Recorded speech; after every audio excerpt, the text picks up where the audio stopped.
আনন্দের বন্যা বইছে প্রতিবন্ধী শিক্ষার্থীদের মাঝে। চরম অবহেলিত এবং বঞ্চিত এ সকল শিশুদের পাশে এসে দাঁড়িয়েছেন রংপুর মেট্রোপলিটন নারী কল্যাণ তথা পুনাক। গুপ্তপাড়া রংপুরে অবস্থিত দৃষ্টি সংস্থা বুদ্ধি প্রতিবন্ধী বিদ্যালয়ের ২০ জন অসহায় শিক্ষার্থীদের মাঝে পুনক প্রদত্ত ঈদ উপহার বন্টন করেন বিদ্যালয়ের প্রশাসনিক কর্মকর্তা।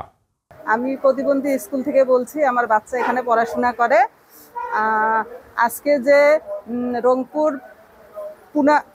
মেট্রোপলিটন পুনাক থেকে উপহার পেলাম, আমরা এতে অনেক আনন্দিত। আমার বাচ্চা অনেক খুশি, আমার বাচ্চা স্কুলে আসার জন্য অনেক আগ্রহী। আরও এরকম উপহার পেলেও হয়তো আরও অনেক আসার জন্য আগ্রহী হবে। আপনাদেরকে অনেক ধন্যবাদ আমাদেরকে এভাবে সাহায্য সহযোগিতা বা সহানুভূতি দেখানোর জন্য। আমাদেরকে ভালোই লাগছে। রংপুর পুলিশ পুনাক আপনাদের পক্ষ থেকে যা আমরা পেলাম, আলহামদুলিল্লাহ ভালোই লাগছে। কিন্তু বাচ্চাদের কিছু খেলনার অভাব রয়েছে, কিছু যাতায়াত ভাড়া রয়েছে, কিছু টিফিনের সমস্যা রয়েছে। এগুলো যদি সমাধান হতো তাহলে আমরা আরও বেশি ভালো আমাদেরকে লাগতো। আশা করি এগুলোর সমাধান আপনারা করতে পারবেন। আমি মুহিদ আহমেদের মা। মুহিদ আহমেদ শারীরিক প্রতিবন্ধী এবং দৃষ্টি প্রতিবন্ধী। আমি ওর মা, আমার ছেলের পক্ষ হয়ে আমি বলতেছি, আমি পুনক আপাকে বলতেছি, উনি আজকে ঈদ যে উপহারটা পাঠাইছে আমার বাচ্চারা পেয়ে অনেক খুশি, এবং ওনার কাছে আমি আবেদন জানাই এরপরে যদি উনি আমাদেরকে অনেক আরো কিছু সাহায্য সহযোগিতা করতে পারে। কারণ আমরা দরিদ্র ঘরের, আমাদের ঘরে আল্লাহ এমন একটা সন্তান দিছে যে সন্তানটার জন্য আমরা ভালোভাবে খাওয়াইতে পারি না, পড়াইতেও পারি না। তো রংপুর মেট্রোপলিটনের পুনাককে অসংখ্য ধন্যবাদ, কারণ আমাদের বাচ্চারা এই উপহার পায় অনেক খুশি।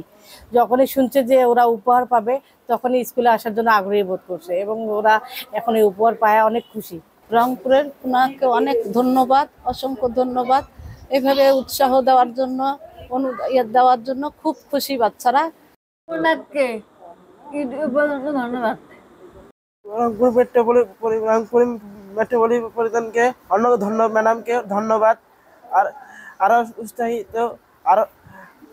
আরো উৎসাহিত হয়েছি, আমরা খুশি হয়েছি, আমার বন্ধুরা খুশি হয়েছে, আমরা আনন্দিত ও খুশি।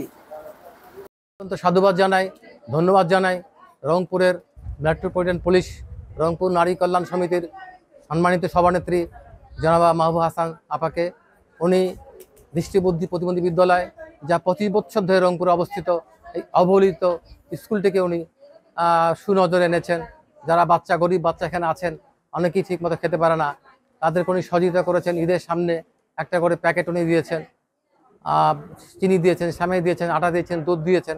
এটা আমরা বলি তাকে, তার জন্য দোয়া করি, এবং সেই সাথে তার কাছে আমরা আশা করি যে আগামীতে তারা এই সহায়তার ধারাবাহিকতা অব্যাহত থাকবে। আমাদের স্কুলে অনেক কিছুই নেই, বাচ্চাদের খেলার সরঞ্জাম নেই এবং অনেক সরঞ্জাম নেই। একটা ভালো একটা প্রজেক্টর খুবই দরকার, সে পয়সার অভাবে অর্থ আমরা কিনতে পারছি না। উনি যদি আমাদের এই সহায়তাটুকু করতেন, উনি যদি সহায়তার হাত বাড়িয়ে দিতেন, আমরা খুবই কৃতজ্ঞ থাকতাম। প্রতিবন্ধী এই স্কুলটিতে নেই পর্যাপ্ত প্রতিবন্ধী বান্ধব শিক্ষা সামগ্রী। বাচ্চাদের খেলনার সামগ্রীরও রয়েছে যথেষ্ট অভাব। টিফিনের ব্যবস্থা নেই। অসহায় এই শিশুগুলো তাকিয়ে আছেন সমাজের বিদ্যাবুদ্ধি সম্পন্ন মানুষের পানে। কিছু কি করবেন তারা এদের জন্য?